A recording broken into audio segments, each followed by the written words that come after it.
So Horace Mann is like known as the father of American Revolution. American education reformer, politician, served Massachusetts state legislature.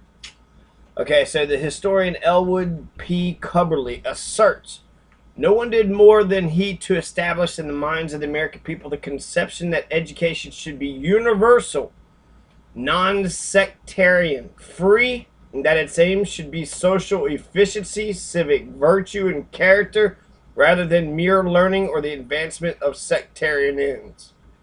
So Horace Mann, why do we have common schools? Why are there public schools all over the place, right? We hate socialism, but we got government schools everywhere. Why do we want government schools? Well, biggest thing, we're a new republic, we're a democracy, so we need, smart citizens to be able to civilize, right? They got to be civilized, have some sort of civilizing force to change these unruly kids, these wild savages, into productive members of society. And so while sort of tongue-in-cheek, there is a real life there. We can do that, but we're not doing that at all. But okay. Horace Mann, right? This is the fucking man. This is the, even the Whig party. He's a Whig. He's a fucking Whig. So, which are known as to be the conservatives. So, arguing the universal public education was the best way to turn the nation's unruly children into disciplined, judicious Republican citizens. Mann won widespread approval from modernizers, especially in his Whig party, for building public schools. Most states adopted one version or another of the system he established in Massachusetts, especially the program for normal schools to train professional teachers. Normal schools. So where to get this, right? He's been credited by educational historians as father of the common school movement. So he's the father of the common school movement, especially for America, right? Normal school. It's a school created to train high school graduates to be teachers. Its purpose to establish teaching standards or norms, hence its name. Most such schools are now called teachers' colleges.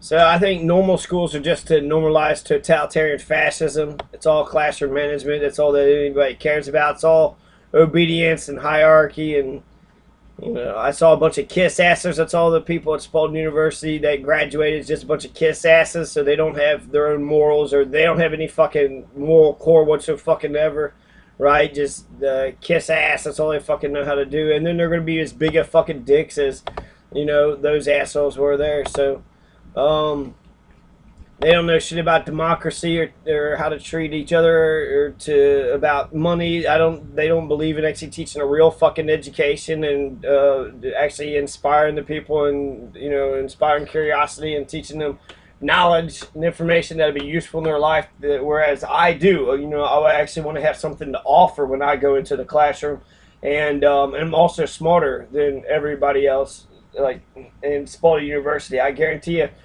test by test, I would do better at tests that things that have to do with education. So just pick anything: standards, curriculum, the educational theorist. There's a lot of, I guess, I don't know. I know a lot of general information about many different areas when it comes to the educational field. So my point is, when I looked at them, they didn't read the shit, right? They barely even look like they fucking think about a goddamn thing, except for what,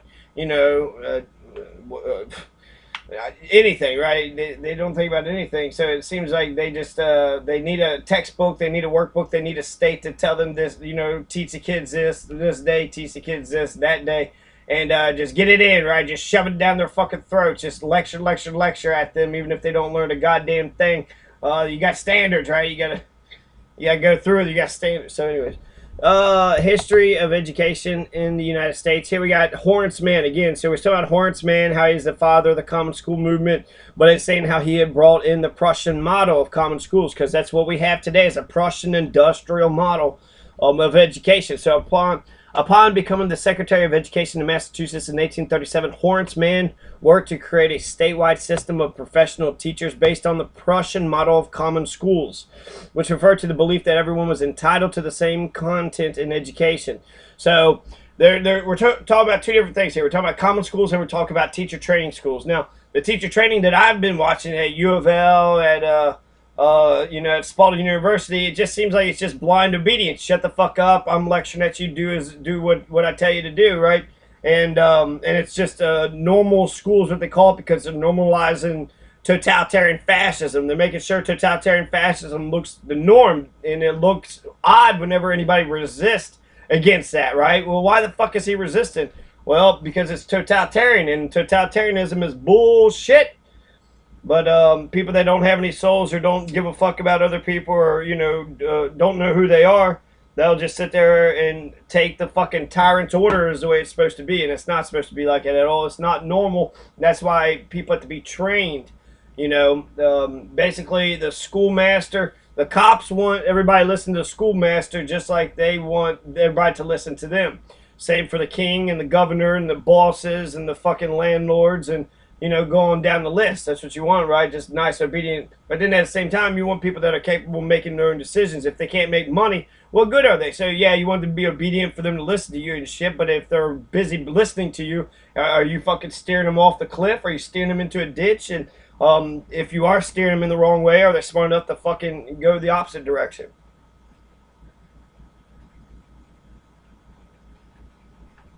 So really, actually, universal education is best for society, because you don't want a bunch of stupid fucking people running around, right? So no one did more to establish. I already read that part. So Massachusetts passed compulsory attendance in 1852. One important technique man learned in Prussia and first introduced in Massachusetts in 1848 was age grading. Students were assigned by age to different grades and progressed through them regardless of differences of aptitude. Together with the lecture method used in European universities, treated students more as passive recipients. So actually, I think the difference of aptitude is how you should be raised. If you're in 5th grade, that's because you're the 5th, you're at the 5th level. You're at the 5th level, so that means you're, whether or not you get to the 5th level at fucking, whether you're 9 years old or 15 years old, when you get to the 5th level is when you get to the 5th level. So I think it should just be aptitude is how you measure and move people along their educational careers. And you could also, because that's what we're doing, is just kind of keeping people in their same age groups, and then they become graduation diplomas. They became sort of attendance degrees instead of actual graduation. Did you learn anything? I don't know, but you attended, right? Yes, every day. Good for you. So yeah, that's Horns, man, right? He was a big fucking dude in American education. He took the fucking Prussian model, and he put the Prussian model into America, and that's where we're at today, right? Horns, man, born in Franklin, Massachusetts. Son of a farmer in limited circumstances, forced to procure by his own exertions the means of obtaining an education. He has earned his school books when a child, branding straw, severe, frugal life taught him habits of self-reliance and independence. That description of man is not entirely accurate. Years later, a biographer had described Hornsman as self-made. His sister Rebecca, who he used to follow around while she did her household chores, reminded him sharply that he did so with the Noah Webster grammar book in his hand. Why, I heard his lessons there from telling him every day of your life. When your parents and sister, at least you were at school and learning, that must have been the foundation of your present learning. Oh my God. I don't think I want to read any of this. So, Hornsman. Dun, dun, dun, dun. Hornsman. Dun, dun, dun, dun. Dun, dun, dun, dun. Enter Hornsman. Okay. Prussia comes to America through Hornsman, right? So we learned that. Let's see, the origins of American education system. Can we watch some of this? Most of these, I've only seen the origins of it with being Gatto, G-A-T-T-O, a man named Gatto. Mark Twain. I never let my schooling interfere with my education. That's absolutely true. And now we come to the great man himself.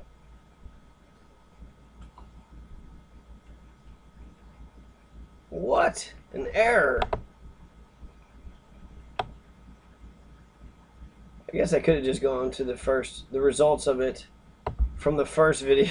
The history of American A education man since history the records as acceptance. being instrumental in the creation of America's public education system. Horace Mann was an American educator who served as a member of the U.S. House of Representatives, part of the American Congress. It's Horace Mann was Wikipedia. the key reformer of the education system at the time. In 1837, he became the head of the newly created Board of Education in Massachusetts, where he began the work that would eventually earn him the title as the Father of American Public Education. Whoa. After reading through the educational models of different countries, Mann finally hears about a particularly successful style that had been developed in Prussia, which is now modern-day Germany. Modern-day Germany. The Prussian system had shown to be such a success for the government's purposes that, accompanied by a few other educators, Horace Mann travels to Germany to investigate. Okay, enough of that guy. Okay, let's listen to me. It's actually a really good video, and but I've already said a lot of this stuff. So, again, American education is the Prussian industrial model. We got it from right after Napoleon crushed it. They established their own education system. Prussia did, which isn't actually modern day Germany. It's actually modern day America, right? A little joke there, but it's not a country anymore. So there used to be a land mass, and it used to be made up of Germany, but also some of Poland and some of the Czech Republic and Silesia. So it's been changing what Germany and what German proper is. So no, I don't think you cannot say Prussia for a kindergartner. Yes, okay.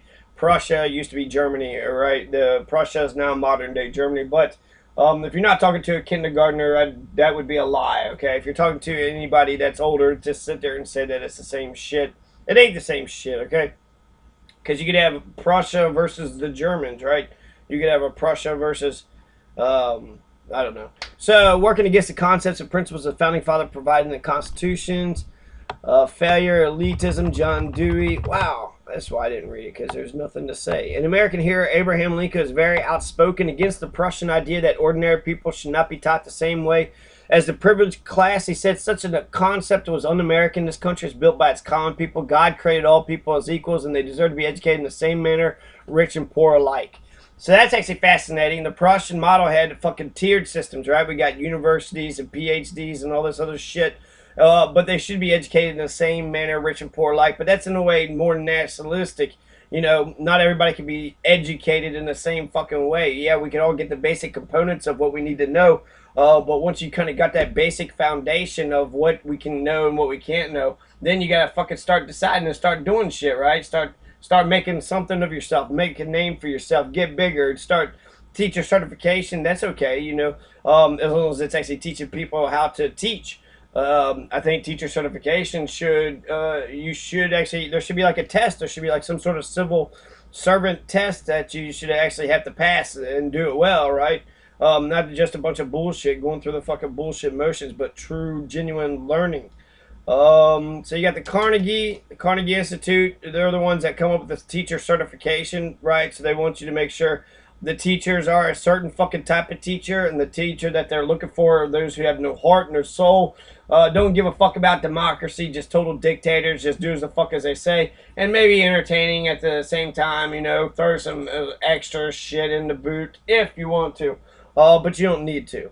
So, you know, whereas Abraham Lincoln, they're sitting there saying, you know, he cares about the common people. What about the education of Tecumseh? Or what about the education of any of the Native Americans that were very successful? So Tecumseh knew enough to be able to fight and inspire an entire nation of people to fight, you know, white people for, what, decades, up until War of 1812, right? So 1815 or 14 or 15 is when he got shot. So that means he was warring with white people for decades, like 30, 40 years. And how did he know that? You know, he didn't go to school. He didn't sit down in a fucking classroom and get his wrist slapped by the rulers of evil-ass fucking nuns. Why did he do it? Why did, you know, Tecumseh, you know, how was he able to get educated? So he got educated through oral, through talking, through dialogue, through, you know, people showing him shit. And their mysticism, if anything, the religion is what got in their fucking way. The religion is what, you know, they believed in weird shit happening. They believed that Hernando de Soto was actually the white fucking, you know, God coming back, Cody. So they thought, hey, it's the God coming back, and then eventually he just kills them all, right? So they shouldn't have believed that he was an actual god. But once they convinced the fucking leader of that, who's going to tell, the emperor wears no clothes? And I remember Miss Nash had actually got me to read that book, The Emperor Wears No Clothes, which is fascinating, like, so many years later. But that was first grade, Gallatin County. Miss Kennedy, I had Miss Kennedy, Miss Perkins, and Mrs. Nash. And then I had Mrs. Flowers for gifted and talented, and then Mr. Heim. So once they passed third grade or second grade, nothing until eighth grade. So actually for fourth, fifth, sixth, seventh, eighth grade, for 4 years, I was not in Gallatin County. Actually 5 years. I mean, I was in Boone County for the first year of my life. But for the rest of the years, I was there. Yeah, I was in the smallest county in the state, getting my shitty fucking state education. Right. It was all hierarchy, totalitarian fascism. They taught me to be, a good obedient Catholic boy, but not a fucking wild savage like Tecumseh. And who was right in the fucking revolution? Was it the British? Was it the American colonists? Or was it Tecumseh?